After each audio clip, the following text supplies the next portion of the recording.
Hello everyone here, welcome to my channel. ये है economics का chapter number 1 class 9th the story of village Palampur.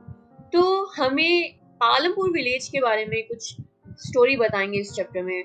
ये तो हमें पता लग ही रहा है, लेकिन ये पालमपुर विलेज ही क्यों, क्या है इस पर्पस इस स्टोरी को इंट्रोड्यूस करने का।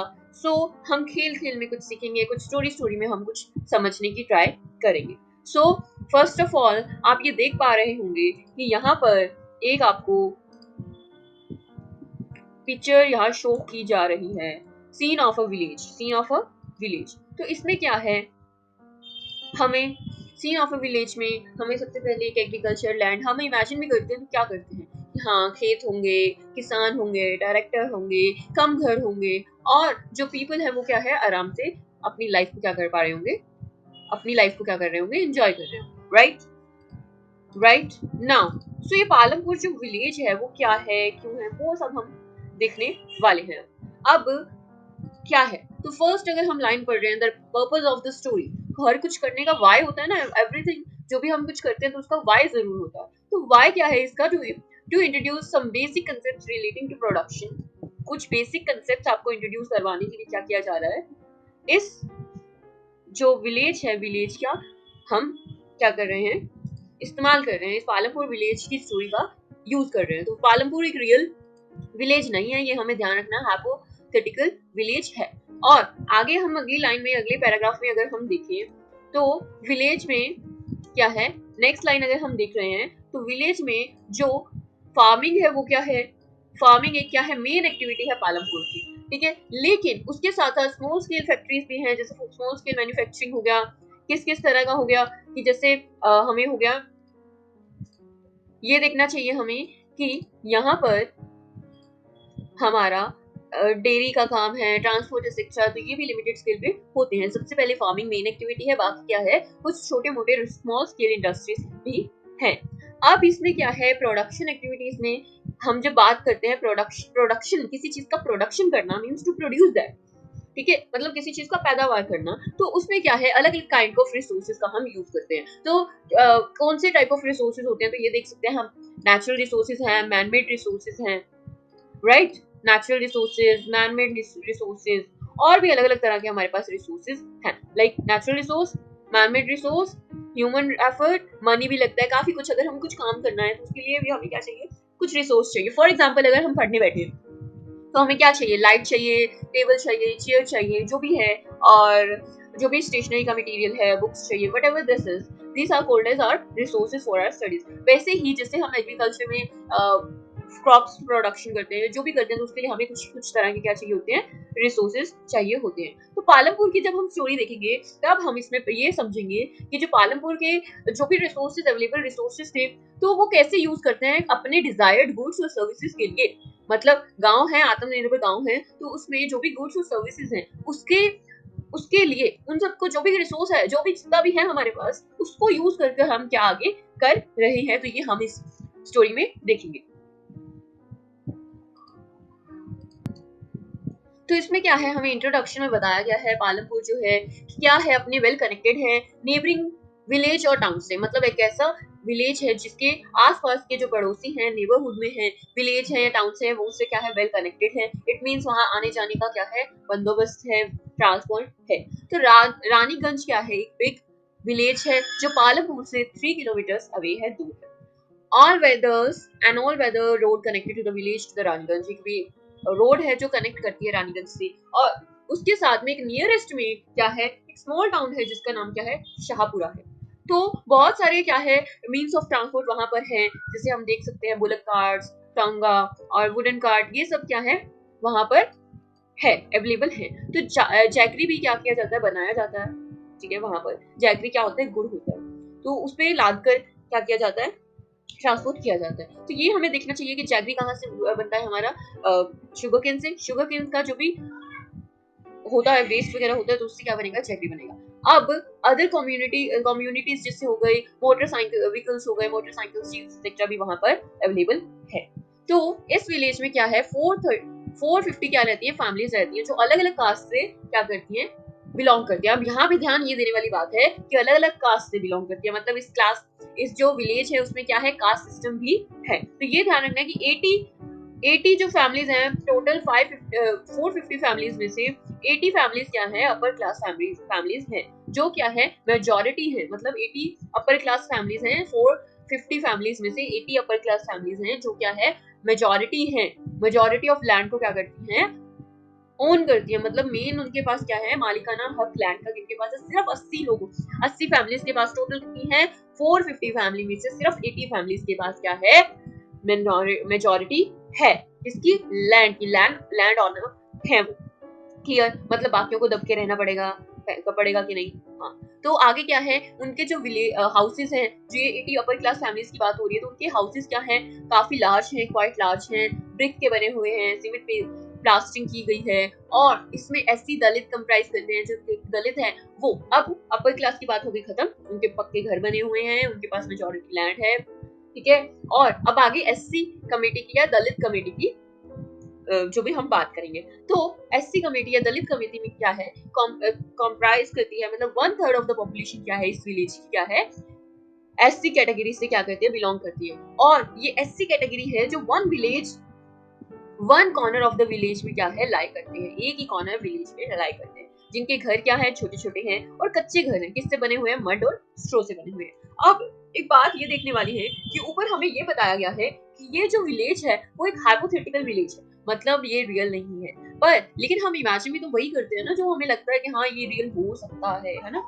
तो हम ऐसा विलेज को इमेजिन ही क्यों कर रहे हैं, क्यों इसे हम एक आइडियल विलेज मान रहे हैं, जहाँ पर एससी दलित हैं, वो सिर्फ 1/3 पॉपुलेशन है, और जो कहाँ है, एक कॉर्नर में रह रही हो विलेज के, और जिनके घर भी छोटे छोटे हैं, कच्चे घर हैं, और जो अपर क्लास है वो बहुत कम है, लेकिन क्या है बहुत सारी मेजॉरिटी ऑफ लैंड को होल्ड करता है। चलो देखते हैं आगे क्या है। Most of the houses have just wait most of the houses have electric connection. तो यहाँ पे भाई इलेक्ट्रिसिटी तो है, इलेक्ट्रिसिटी तो है।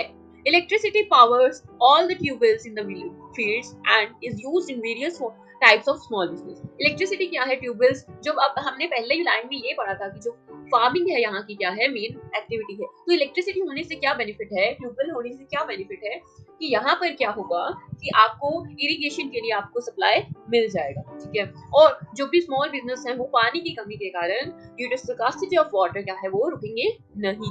तो पालमपुर में एजुकेशन भी, पालमपुर में हमने देखा कि क्या है, वेल कनेक्टेड है, नेबरिंग कंट्रीज से कनेक्टेड है, शाहपुरा एक स्मॉल टाउन है, और राजीगंज क्या है, एक विलेज है। ओके, यहाँ पे ट्रांसपोर्ट की फैसिलिटी भी हमने देख ली, और जो मेजॉरिटी ऑफ लैंड है वो अपर क्लास, मतलब यहाँ पे कास्ट सिस्टम भी है, ठीक है। ओके, फिर क्या है, इनके कुछ कच्चे घर भी हैं और पक्के घर भी हैं, पक्का हाउस भी है, कच्चा हाउस भी है। नाउ इलेक्ट्रिसिटी भी है, इलेक्ट्रिसिटी इज आल्सो देयर। तो इलेक्ट्रिसिटी कनेक्शन क्या है, मोस्ट ऑफ द हाउसेस में है। इलेक्ट्रिसिटी पावर का कैसे यूज किया जा सकता है, as a family sorry farming is the main activity है, तो इसमें क्या इलेक्ट्रिसिटी का यूज किया जा सकता है कि ट्यूबवेल में क्या करेगा, पावर दे सकता है, इरिगेशन की कोई भी पावर नहीं आएगी। इरिगेशन क्या होता है, the process of supplying water to farms, जो भी प्रोसेस है किसकी, वाटर सप्लाई करने की फार्म्स को, उसे हम इरिगेशन बोलते हैं, ठीक है। When there is no rain, तब क्या की जाती है, इरिगेशन। क्लियर, यहाँ तक समझ आया, आगे चलूं। हाँ जी, अब पालमपुर में क्या है, हम एजुकेशन की बात कर रहे हैं। तो पालमपुर में क्या है, 2 प्राइमरी स्कूल्स हैं, क्या है, 2 प्राइमरी स्कूल, 1 हाई स्कूल है, 1 क्या है, हाई स्कूल है, 2 प्राइमरी स्कूल है और 1 हाई स्कूल है। एक क्या है, अब आगे क्या है, हेल्थ केयर की बात कर रहे हैं। एजुकेशन तो भाई ठीक ठाक है। प्राइमरी हेल्थ केयर सेंटर है जो गवर्नमेंट चलाती है, ठीक है। और एक प्राइवेट डिस्पेंसरी है, एक प्राइवेट डिस्पेंसरी है जहाँ पर सिक को क्या किया जाता है, ट्रीट किया जाता है। मतलब प्राइमरी हेल्थ केयर तो गवर्नमेंट चला रही है, लेकिन डिस्पेंसरी किसकी है, प्राइवेट है, ठीक है। प्राइवेट क्या है, डिस्पेंसरी है। आगे अब यहाँ पे एक क्वेश्चन ये बन सकता है कि प्राइवेट डिस्पेंसरी में भी कोई अफोर्ड नहीं कर सकता, जैसे हमने देखा कि यहाँ पे लोअर क्लास 1/3 पॉपुलेशन है, तो वो हमें देखना पड़ेगा वो कैसे करते हैं, और why it's an ideal village, ये अभी तक समझ नहीं आ पा रहा है। तो डिस्क्रिप्शन अबाउट द, अब ये जो भी डिस्क्रिप्शन बता दिया आपने, अपने माइंड में ये इमेज बना ली होगी कि हाँ एक विलेज है जो वेल कनेक्टेड है अपने आसपास की एरिया से, एक विलेज से, एक टाउन से, रानीगंज से। पालमपुर किससे कनेक्टेड है, रानीगंज से, और दूसरा शाहपुरा टाउन से। यहाँ पे ट्रांसपोर्ट की फैसिलिटी पूरी है, जैक भी बनाया जाता है, ठीक है, लोडेड किया जाता है, और आगे स्मॉल टाउन में बेचा जाता है। यहाँ पे 450 फैमिलीज है, मतलब पॉपुलेशन भी अच्छी खासी है, ठीक है। 80 क्या है अपर फैमिलीज हैं जो मेजॉरिटी ऑफ लैंड को हैंड पकड़ रखा है जिन्होंने, ठीक है। तो लैंड ओनर्स क्या है, सिर्फ 80 फैमिलीज हैं 450 में से। यहाँ पे उनके घर पक्के हैं, मतलब हाई कास्ट से ये भी ध्यान रखना, अगर आपकी कास्ट हाई है तो आपकी मेजॉरिटी, आपके पास मनी होगा, इकोनॉमिक क्या है, आपकी स्टेबिलिटी है। इस विलेज में ये बताया गया है कि अपर क्लास हुआ तो आपके पास क्या होगी, इकोनॉमिक स्टेबिलिटी भी होगी। ओके, उनके हाउस भी पक्के बने हुए हैं। आगे क्या है, दलित है, वो 1/3 ऑफ द पॉपुलेशन है, लेकिन 1/3 होने के बाद भी एक विलेज के कॉर्नर में लाई कर रहे हैं, रह रहे हैं, छोटे छोटे घरों में रह रहे हैं जो मड और स्ट्रो से बना हुआ है, कच्ची चीजों से बना हुआ है। सभी घरों में क्या है, इलेक्ट्रिक कनेक्शन है। इलेक्ट्रिसिटी क्या है, इलेक्ट्रिसिटी हमारे लिए किस लिए यूजफुल है, इरिगेशन पर्पस के लिए यूजफुल है, या स्मॉल बिजनेस है उसको चलाने के लिए यूजफुल है। मैंने अभी आपको बताया एजुकेशन के लिए 2 प्राइमरी स्कूल्स हैं, 1 हाई स्कूल है, primary health care centre government चलाती है, 1 प्राइवेट डिस्पेंसरी है। क्लियर। तो ये क्या है, डिस्क्रिप्शन है एक पालमपुर हाइपोथेटिकल विलेज का, जो well developed system of roads भी है, जहाँ पे ट्रांसपोर्ट भी है, इरिगेशन के लिए भी फैसिलिटी है, एग्रीकल्चर भी है, स्कूल्स भी है, हेल्थ केयर भी है। तो इससे आप अपनी इस पालमपुर को आप अपने कंपेयर कर सकते हो, अपने गांव या टाउन जो भी है उससे कंपेयर कर सकते हो।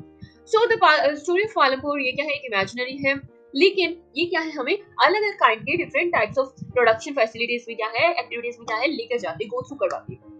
तो ऐसा ही अगर देखा जाए तो पूरे इंडिया में, अक्रॉस इंडिया देखा जाए तो फार्मिंग ही मेन एक्टिविटी है, और जो भी रेफरेंस इसकी पालमपुर की दी ऐसा आमतौर पे होता है, ठीक है, आमतौर पर होता है। और अदर प्रोडक्शन एक्टिविटीज जैसे नॉन फार्मिंग एक्टिविटीज हो गई, फार्मिंग के अलावा भी कुछ नॉन फार्मिंग प्रोडक्शन एक्टिविटीज है, जैसे स्मॉल मैन्युफैक्चरिंग हो गई, छोटी छोटी चीजें जैसे बैंगल्स बनाना, या फिर छोटी छोटी चीजें बनाना, पॉटरी हो गया, ये सब चीजें, ट्रांसपोर्ट हो गया, शॉपकीपिंग हो गया।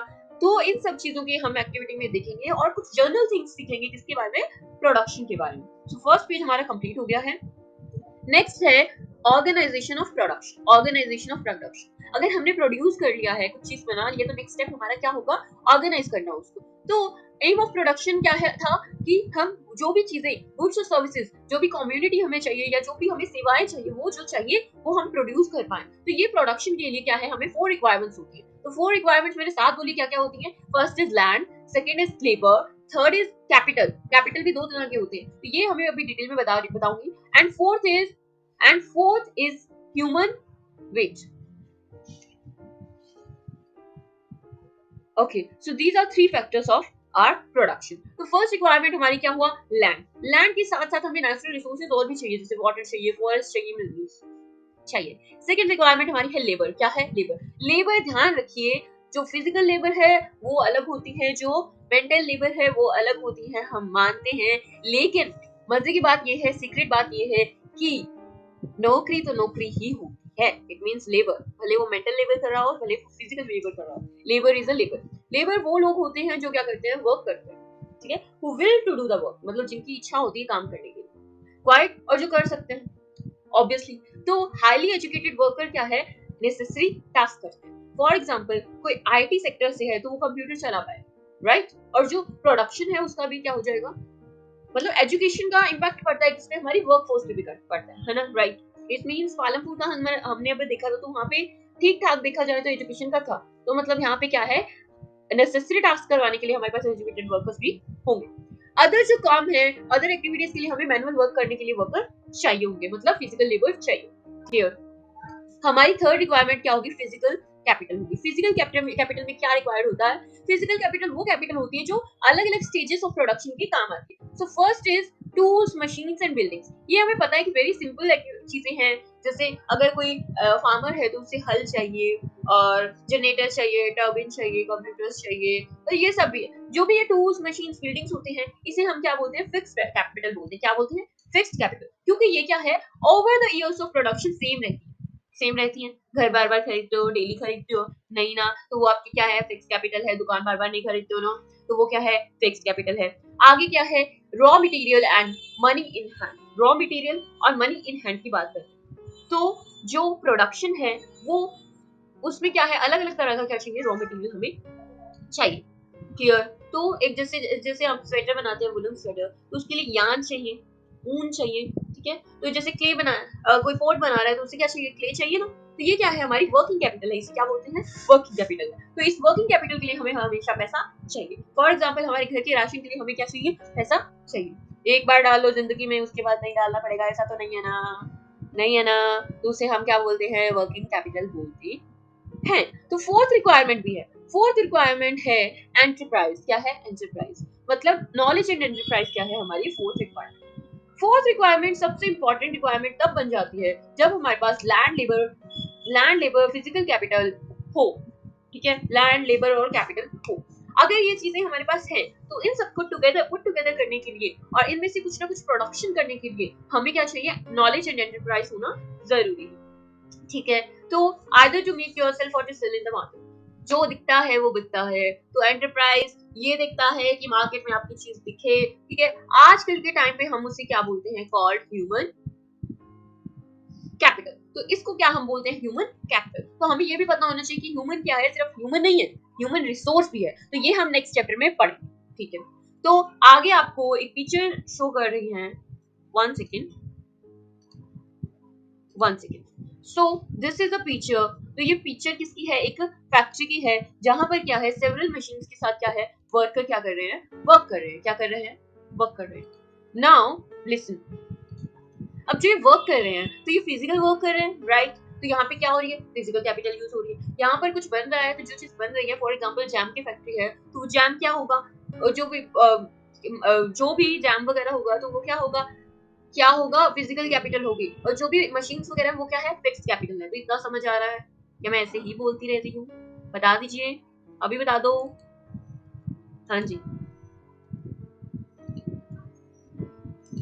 तो इसमें हम क्या कर रहे थे कि यहाँ पर हमने देखा कि इस फैक्ट्री के वर्कर्स में कैसा क्या क्या प्रोडक्शन और फैक्टर्स ऑफ प्रोडक्शन हो, इन सबको मिलाकर land labour physical capital human capital, इस सबको कॉम्बिनेशन को हम क्या बोलते हैं, फैक्टर्स ऑफ प्रोडक्शन। सो आपके एग्जाम में अगर पूछा जाए कि फैक्टर्स ऑफ प्रोडक्शन क्या है तो आप बता सकते हैं, ठीक है।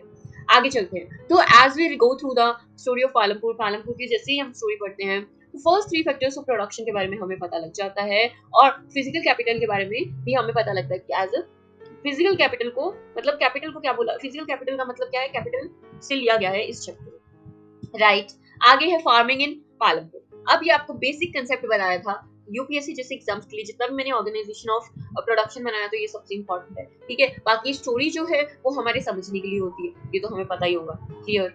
आगे क्या है, फार्मिंग इन पालमपुर, पालमपुर में फार्मिंग क्या होती है। तो फर्स्ट पॉइंट हमें ये ध्यान रखना है हमेशा कि लैंड जो है वो कभी बढ़ती नहीं है, लैंड जो है कभी इंक्रीज नहीं होती है। तो फार्मिंग क्या है हमें पता है, मेन एक्टिविटी है। लेकिन जब लैंड फिक्स है और काफी जो पर्सन है, काफी ज्यादा पॉपुलेशन उस पर डिपेंड है, कितनी पॉपुलेशन डिपेंड है पालमपुर में, 75% ऑफ द पॉपुलेशन क्या है, डिपेंडेंट है एग्रीकल्चर पे अपनी लिवलीहुड के लिए, अपने रोजगारी के लिए। सो इन्हें क्या बोला जाता है, फार्म लेबर्स भी बोला जाता है। क्या बोला जाता है, फार्म लेबर्स बोला जाता है। जो भी फार्म में काम करते हैं उन्हें फार्म लेबर्स बोला जाता है। तो well being of these people is closely related to the production in the farm. तो अगर हमें इनका इनका घर अच्छे से चले, इसके लिए क्या है, ये सब किस पे डिपेंड करेगा, हमारे इनके फार्म। तो हमें ये ध्यान रखना है कि कुछ ना कुछ प्रॉब्लम हमेशा, कुछ ना कुछ अड़चन आती रहती है, ऑब्स्टिकल आती रहती है इस फार्म में, फार्म के प्रोडक्शन में, ठीक है। तो लैंड एरिया जो था प्रैक्टिकली फिक्स्ड है, ठीक है, हमें पता है लैंड एरिया क्या है, fixed.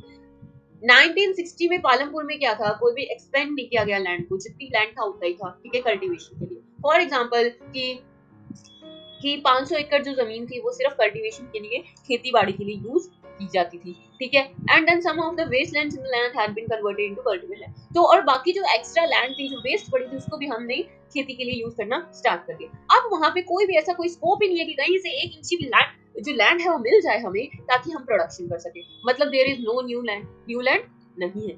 So the standard unit of measuring land in hectares. तो हैकर में किस लैंड को किसमें मेजर किया जाता है, हैकर में मेजर किया जाता है। सो यहाँ पे हम बीघा, लोकल में जैसे बीघा भी बोल देते हैं, और भी काफी वर्ड्स यूज किए जाते हैं। 1 हेक्टेयर को किसमें, अब ये थोड़ा इंपॉर्टेंट है, फैक्ट है, मैं हाईलाइट कर रही हूँ इसको। 1 hectare equals the area of a square with one side measuring 100 metre. तो मतलब समझ आ रहा है कि एक स्क्वायर के एरिया में ये जितना हेक्टेयर होता है, जिसमें 100 मीटर का स्क्वायर अगर है तो उसे क्या बोलेंगे, 1 हेक्टेयर बोलेंगे, ठीक है, क्लियर। आगे आगे क्या है, सेकंड पॉइंट है। फर्स्ट पॉइंट क्या था मुझे बताइए, फर्स्ट पॉइंट क्या था, land is fixed. Is there any and a way one can grow more from the same land. तो अब लैंड फिक्स्ड है भाई। फॉर एग्जांपल आप कहीं पे वर्क कर रहे हो, आपकी सैलरी फिक्स है, तो आपको और भी जरूरत है आपकी ज्यादा आ गई, तो क्या करोगे? कुछ और ढूंढोगे ना, कहाँ से लाए पैसा, कहाँ से लाए? वही चीज है कि हम यहाँ पे जो लोग हैं जिनको चाहिए, पालमपुर के लोगों को कि भाई और प्रोडक्शन चाहिए, भाई खाने से हो नहीं रहा है, और चाहिए और चाहिए। सो वही टैलेंट से हमें क्या है, हमें काम भी ज्यादा नहीं करना, पैसा करवाना है, तो वो चीजें कैसे करेंगे? डिफिकल्ट लग रहा है ना? बिना काम के कोई पैसा ज्यादा दे देगा? नहीं देगा। पर देखते हैं क्या है लैंड का। तो इसमें क्या है, काफी काफी क्रॉप्स जो है ग्रो की जाती है। और पालमपुर में क्या है, पालमपुर क्या है, एक वेस्टर्न पार्ट के, उत्तर प्रदेश के स्टेट का एक वेस्टर्न पार्ट के गांव के जैसा लग रहा है।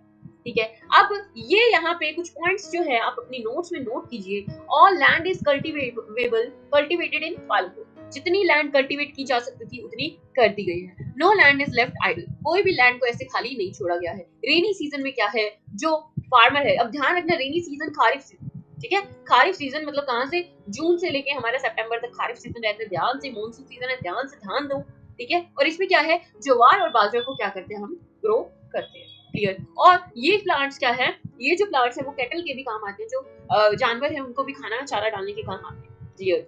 अब ये ध्यान रखना है कि देखो, जून से लेके सितंबर तक रेनी सीजन था, तब क्या उगाया, ज्वार और बाजरा उगाया। अब आगे क्या है, आलू की खेती और पोटैटो की खेती की जाती है। कब से कब तक? आगे वाले मंथ्स में, मतलब अक्टूबर से लेके दिसंबर तक, मतलब जून से लेके दिसंबर तक फिक्स हो गया। अब आगे देखो, विंटर सीजन, विंटर सीजन हमें पता है कब से आएगा, अक्टूबर से लेके फरवरी। तो उसमें क्या है, हम गेहूं उगा देते हैं। ठीक है, गेहूं, वीट उगा देते हैं। अब क्या है, वीट प्रोडक्शन इतना हो जाता है कि जितना फार्मर्स को अपनी फैमिली के लिए चाहिए वो रख लेते हैं। बाकी जो वीट है वो क्या है, वहां पे रानीगंज, मतलब जो उनके साथ वाला जो विलेज है वहां पर बेच आते हैं। सरप्लस को क्या कर देते हैं, सेल कर देते हैं, ताकि उनको कुछ ना कुछ पैसा भी मिले। अब कोई आपको, अब के टाइम पे बार्टर सिस्टम तो बहुत कम हो गया है। अब कपड़ा भी तो चाहिए ना, रोटी कपड़ा मकान तो चाहिए, तो उसके लिए क्या करना चाहिए, पैसा भी चाहिए, कैश भी चाहिए, पैसा पैसा। ठीक है, आगे क्या है, a part of land is divided to cultivate. तो एक पार्ट क्या है, शुगर केन, गन्ना उगाने के लिए रखा जाता है हर साल। ठीक है, सिर्फ एक पार्ट ऑफ लैंड को क्या किया जाता है, हर साल शुगर केन अलाउड करने के लिए किया जाता है। शुगर केन क्या है, अपनी रॉ फॉर्म में होता है, जैगरी में, जैगरी में मतलब गुड़ की फॉर्म में क्या है, शाहपुरा के ट्रेडर्स को बेच दिया जाता है। क्या पता वो गुड़ का कुछ और बनाते हो, जैम बनाते हो, क्या बनाते हो, ठीक है, हमें उससे कोई मतलब नहीं। लेकिन जो पालमपुर के विलेजर्स है वो क्या है, गन्ने को रॉ फॉर्म में गुड़ में मतलब बेच देते हैं। क्लियर? क्लियर? अब ये वाला जो पैराग्राफ है वो थोड़ा इंपॉर्टेंट है। तो क्या मेन रीजन है, मेन रीजन पूछ रहे हैं, why farmers are able to grow different crops in a year in Palampur due to well developed system of irrigation। अब मेरी बात ध्यान से, मैंने आपको बताया कि क्या है, समर में भी वो कर रहे हैं, विंटर में भी कर रहे हैं, मतलब कर रहे हैं, प्रोडक्शन चलता ही जा रहा है, रुक नहीं रहा है। ठीक है, ये सब कैसे अवेलेबल है, क्यों अवेलेबल है, कैसे हो रहा है, डिफरेंट एक साल में 3 अलग अलग तरह की क्रॉप्स कैसे पालमपुर के विलेज क्या है अवेलेबल कर पा रहे हैं, ग्रो कर पा रहे हैं, किसके कारण? Well developed system of irrigation, irrigation के वेल डेवलप्ड सिस्टम के कारण। इलेक्ट्रिसिटी क्या था, इलेक्ट्रिसिटी बहुत अर्ली आ चुकी है, बहुत जल्दी आ चुकी थी, तो इसका मेजर इम्पैक्ट किस पे रहा, हमारे सिस्टम ऑफ इरिगेशन, इरिगेशन के सिस्टम पे इसका बहुत अच्छा इम्पैक्ट रहा। क्लियर? क्लियर? समझ आ गया? पर्शियन व्हील्स को पहले यूज किया जाता था किसके, फार्मर्स के द्वारा, ताकि क्या कर सके, वाटर को निकाल सके वेल्स में से और इरिगेट करते थे बेचारे छोटे छोटे फार्म्स को। जैसे फॉर एग्जांपल हम, अब जब हम आपको पुराने टाइम में क्या होता था, या अभी भी काफी थे, काफी फीमेल्स हैं, उनको क्या करते थे, अपना जो मटका वगैरह होता था पोट्स को फील करने बहुत दूर उनके चलते जाना पड़ता था आगे। अब क्या है, हर घर घर जल के तहत क्या हो गया, घर तक आने लग गया, तो उनका टाइम बचा। वैसे ही इलेक्ट्रिसिटी होने के कारण उनके पास वाटर आएगा, तो टाइम बचेगा, एनर्जी बचेगी, सब कुछ बचेगा। क्लियर? अब क्या है, electric tube wells can could irrigate much, तो मतलब क्या है, ज्यादा इरिगेट कर पा रहे थे, larger areas of land hold सकते थे। तो यहाँ पे इरिगेशन अगर अच्छे से हो रही है तो क्या है, इफेक्टिवली मतलब प्रोडक्शन भी अच्छा होगा, फूड क्रॉप्स अच्छे से होगी। द फर्स्ट फ्यू ट्यूबवेल्स, तो पहले वाली जो स्टार्टिंग में कुछ ट्यूबवेल्स थी वो क्या गवर्नमेंट ने स्टार्ट की थी, बाद में क्या हुआ, प्राइवेट ट्यूबवेल्स भी उन्होंने स्टार्ट करना शुरू कर दी। अब फार्मर्स को पता लगे कि फायदा है इसमें, तो फिर ठीक है ना, वो करेंगे ही, शुरू करेंगे कि नहीं। हाँ, तो वही चीज है। एट द मिड तो 1970 के करीबन क्या हुआ कि एंटायर जो कल्टीवेशन है, ठीक है, 200 हेक्टेयर्स की जो कल्टीवेशन थी वो भी क्या होने लगी, इरिगेटेड होने लगी, इरिगेशन होने लगी। समझ आ रहा है या ऐसे ही बक बक कर रही हूँ मैं, बता दीजिए पहले। अब आगे, not all the villages in India have such level of irrigation. तो हर विलेज में अभी तक इलेक्ट्रिसिटी नहीं पहुंची है, बहुत दुख की बात है, पहुंच जानी चाहिए। और इसमें क्या है, जो कोस्टल एरियाज है या फिर रिवराइन प्लेन्स है, मतलब रिवर है जहाँ पे, या कोस्टल एरियाज है, कोस्ट के पास वाले एरियाज है, वो क्या है, वेल इरिगेटेड है, अच्छे से इरिगेटेड है। और इसमें क्या है, डेक्कन प्लेट्यू किया, प्लेट्यू वाले जो रीजन है वहाँ पे, रीजन है वहाँ पर क्या है, जो इरिगेशन है वहाँ पे कम होती है, नहीं पहुंच पा रही है, ठीक है, सिंपल सी बात है। तो कल्टीवेटेड लैंड में, कल्टीवेटेड एरिया की क्या है, 40% आज इरिगेशन किया जा रहा है। Of the old total land में से लेस देन 40% लैंड को आज इरिगेट किया जाता है। बाकी क्या है, बाकी मतलब 60% फार्मिंग आज भी किस पर डिपेंड है, रेनफॉल पर। अगर बारिश नहीं आती, इनकी फसल, इनकी क्रॉप है वो वेस्ट होगी। समझ आ रहा है। पालमपुर इस मामले में लकी है क्योंकि उनके पास इलेक्ट्रिसिटी है, ट्यूबवेल है, डन, और बहुत पहले आ गई। क्लियर, समझ आया। आगे तो इसमें क्या है, मल्टीपल क्रॉपिंग का, अब किसी ने दिमाग लगाया कि भाई मल्टीपल क्रॉपिंग भी तो की जा सकती है। इट मींस मतलब जरूरी तो नहीं कि एक पीस ऑफ लैंड पे सिर्फ एक क्रॉप की जाए, है ना, हर बार। समझ आ रहा है। इसमें क्या है, एक पीस ऑफ लैंड पे एक से ज्यादा क्रॉप को क्या कर पाए, हम ग्रो कर पाए। तो ये बेसिक क्या था, हम भी क्या ना अलग अलग सब्जी बदल बदल के खाएंगे, अच्छा लगेगा। तो हमारी जो लैंड है, तो उसमें क्या है, न्यूट्रिएंट्स अगर वो कुछ ग्रो कर रही है तो उसमें न्यूट्रिएंट्स वो वाले खत्म हो जाएंगे ना। तो अगर हम चेंज कर देंगे, स्विच कर देंगे, मल्टीपल क्रॉपिंग ले लेंगे, तो उससे क्या होगा कि टेस्ट चेंज हो जाएगा। मतलब जो न्यूट्रिएंट्स जो लैंड के थे वो जो यूज नहीं हो रहे थे, मे बी वो यूज होने लग जाए, है ना। तो क्या है, पालमपुर के फार्मर्स ने क्या किया, 2 क्रॉप्स उगाना शुरू कर दी, ठीक है।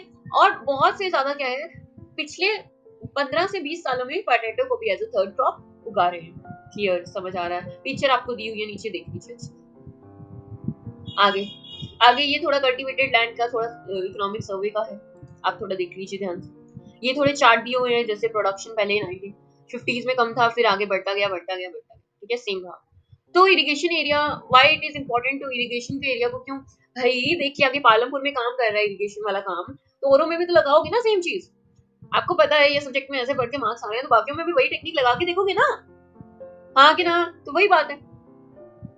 अब क्या है, you have seen that only one way of increasing production from the same land bye multiple cropping. तो आपने ये देख लिया, मल्टीपल क्रॉपिंग से भाई फायदा होगा होगा, ठीक है। आगे देखते हैं। तो इसमें क्या, हायर यील्ड।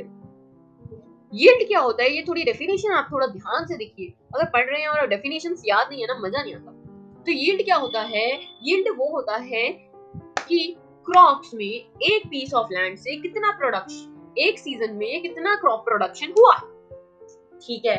मतलब आपकी फॉर एग्जांपल आप पूरा दिन काम करते हो, तो आपकी एक दिन का एक साल में कितना कमा लेते हो, जैसे इनकम होता है ना, वैसे यील्ड क्या होता है, क्रॉप प्रोडक्शन होता है। क्लियर, समझ आ रहा है, समझ आ रहा है, क्लियर। आगे तो 1960s तक क्या हो रहा था कि ये क्या था, सीड्स जो थे ना वो ट्रेडिशनल थे, और उनकी यील्ड था, मतलब जो क्रॉप ग्रो कर रहे थे वो कम कर रहे थे, यील्ड क्या थी, कम थी, प्रोडक्शन क्या था, कम था। तो उसके बाद क्या हुआ कि ट्रेडिशनल सीड्स क्या थे, उन्हें लेस इरिगेशन चाहिए था, लेकिन पानी कम चाहिए था, ये बात की बात है। फार्मर्स क्या कर लेते थे, काउ डंग का यूज कर लेते थे, और नेचुरल मैन्योर का, जैसे फर्टिलाइजर्स का यूज कर लेते, खाद की यूज कर लेते, ठीक है। तो अभी भी उन्हें मार्केट से कुछ भी खरीदने की जरूरत नहीं, मतलब घर में फ्री का चल रहा है, ठीक है। आगे ग्रीन रेवोल्यूशन जब आई, ये ध्यान रखिए, यहाँ पे आ गया है। ग्रीन रेवोल्यूशन जब आई, कब आई, 1960s में। तो फार्मर्स को किससे इंट्रोड्यूस करवाया गया, कल्टीवेशन ऑफ व्हीट के, specially cultivation of wheat and rice, क्योंकि यही हमारा स्टेपल फूड है। क्यों, ये सबसे ज्यादा, इसके बिना तो पेट ही नहीं भरता, वही इंडियंस का स्पेशली। तो इसका कल्टीवेशन हमें बढ़ाना पड़ा, ठीक है, 1960s में। अब 1960s में क्या है, हमें high yielding varieties of seed को लाना पड़ा, मतलब HYV सीड्स को लाना पड़ा, ठीक है, लाना पड़ा। इसमें क्या था, हाईवी सीड्स क्या है, खाना तो ज्यादा देते थे, मतलब ऐसी कंपनी जो आपको, जो क्या कर रही है, वो तो दे रही है, इनकम तो ज्यादा दे रही है, ज्यादा क्या था, ग्रेन मिलता था एक ही प्लांट से।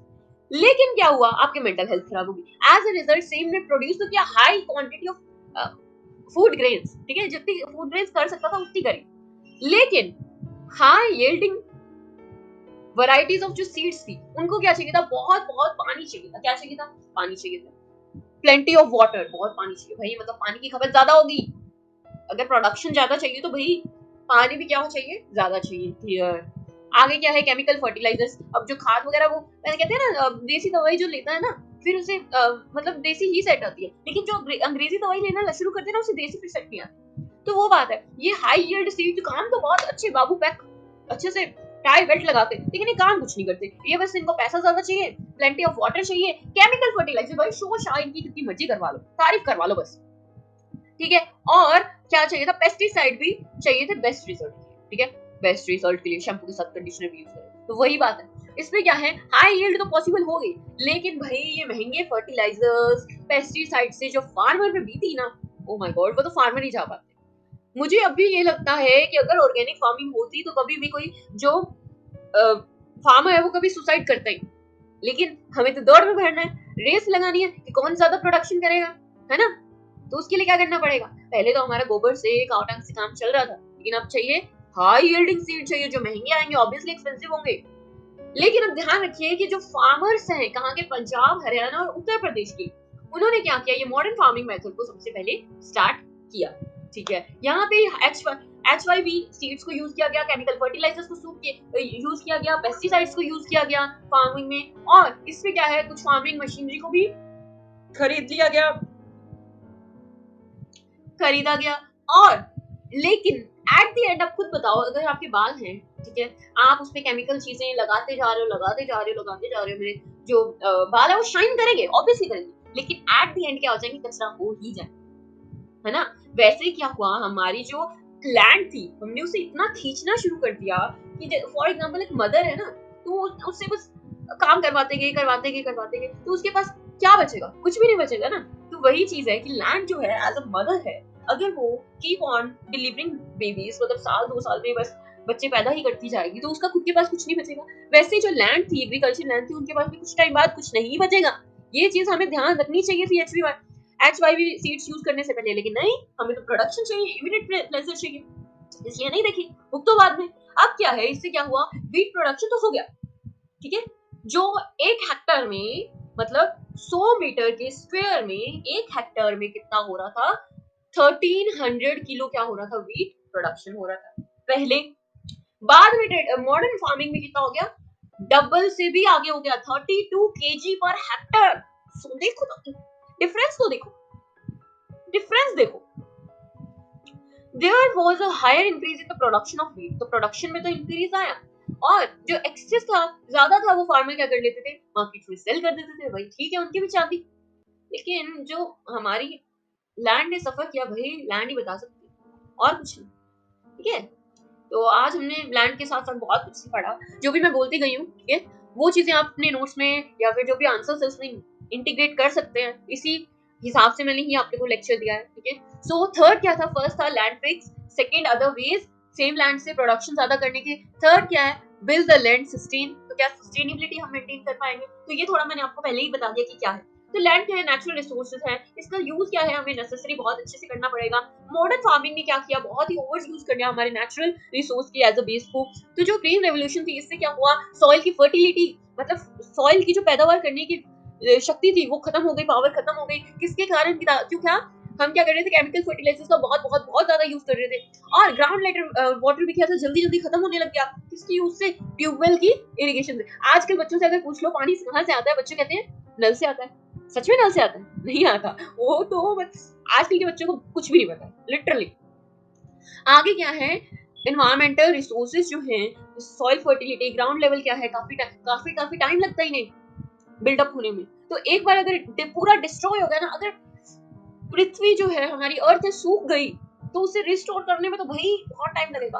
और ऐसे क्या है, हमारी फ्यूचर भी एग्रीकल्चर का बहुत सफर करेगा। आज तो हम सब कुछ खा लेंगे, कल क्या करेंगे भाई, कल क्या करेंगे, ये हमेशा हमें याद रखना चाहिए। जो भी हम रिसोर्सेज यूज करते हैं, वो हमारे नहीं है, हमारी जो फ्यूचर जनरेशन है, उनसे हमने उधार लिए हैं, क्रेडिट पे लिए हैं, इसलिए हमें जो भी रिसोर्स है उसे ध्यान से हमें यूज करना चाहिए ही चाहिए। तो केमिकल फर्टिलाइजर क्या है, क्या करते हैं, मिनरल्स प्रोवाइड करते हैं जो वाटर में डिसॉल्व हो जाते हैं, और पानी क्या करते हैं, प्लांट्स को प्रोवाइड कर देते हैं। ठीक है, जो एनर्जी प्रोवाइड कर लेते हैं, लेकिन यह रिटेन नहीं कर पाते, काफी टाइम के लिए सॉइल में नहीं रहता। ठीक है। तो इसके बाद में क्या होता है, केमिकल फर्टिलाइजर्स क्या है, वाटर पोल्यूट करते हैं, सॉइल को पोल्यूट करते हैं, और रिवर्स को, लेक्स को प्रोड्यूस करते हैं। फॉर एग्जाम्पल केमिकल से बने हुए, ये तो ध्यान दीजिए, केमिकल से भरा हुआ आप खाना क्रॉप्स खा रहे हैं, आपकी प्लेट पे पता नहीं ऑर्गेनिक है क्या है, ये भी ध्यान दीजिए। तो केमिकल फर्टिलाइजर बैक्टीरिया को तो मार देता है, माइक्रो ऑर्गेनिज्म को भी मार देता है। इट मीन्स अगर थोड़े टाइम में अगर हम ये करते गए तो जो सॉइल है वो बहुत ही लेस फर्टाइल रह जाएगी हमेशा की। तो इसका हमें ध्यान देना है, क्या करना है, ध्यान देना है। कंजप्शन ऑफ केमिकल फर्टिलाइजर्स इन पंजाब में सबसे ज्यादा केमिकल फर्टिलाइजर्स का यूज किया जा रहा है, और वो सॉइल की हेल्थ को बिल्कुल डाउन करते जा रहे हैं। मतलब वो एक ऐसा इंसान है जिससे आप यू काम करवाते जा रहे हो, खाना उसे कुछ नहीं दे रहे।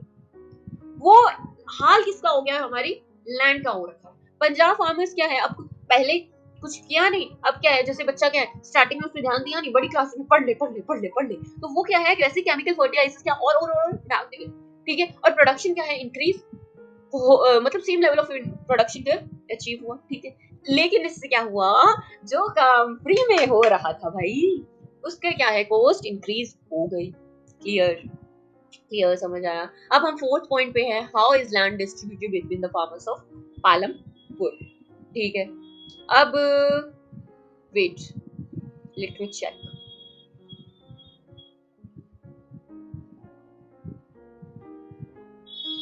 हाँ जी,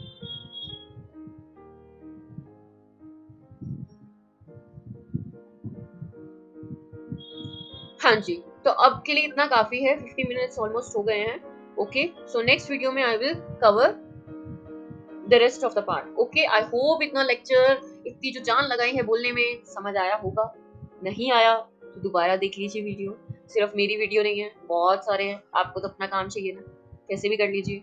सो नाउ बहुत बोल चुकी हूँ मैं, signing off, bye bye, I'm Archie, thank you so much for listening, thank you for listening, thank